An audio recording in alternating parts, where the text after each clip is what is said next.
Welcome to High Floor Fantasy. I'm Chad, and I've got 5 must-start running backs heading into Week 9.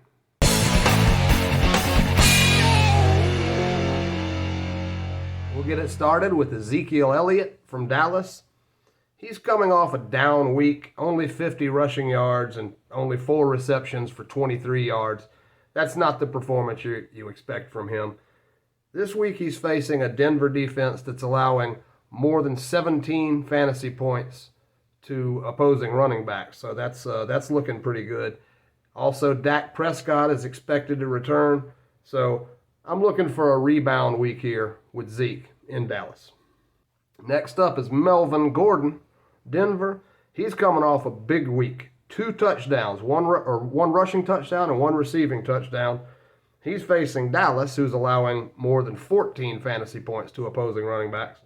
The rookie, Javonte Williams, has got some boom or bust potential, but Gordon still has the appeal as the workhorse and the starter, maybe in your flex spot. I believe he's in that flex consideration this week. Melvin Gordon, Denver.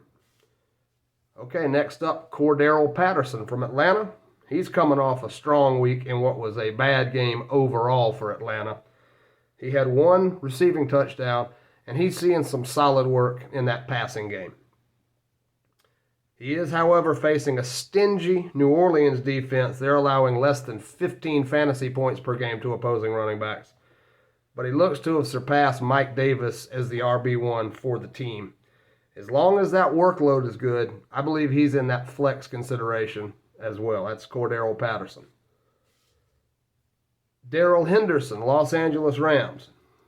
Going into the season, we kind of thought this was going to be a committee situation out there after the injury, but it's clear he's the number 1 guy, and he doesn't have much competition in that backfield. Facing Tennessee this week, who's allowing more than 16 fantasy points to opposing running backs. That's looking good. He's the clear number 1 running back with the upside potential.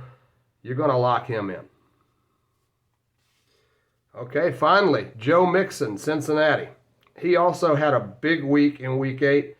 2 touchdowns, 1 rushing, and 1 receiving. I'm happy to see him. He's staying healthy. He's finally living up to some of the hype that he unfortunately hasn't been able to live up to in years past. That staying healthy for him is the key. He's facing Cleveland this week, who's allowing right around 15 fantasy points per game to opposing running backs.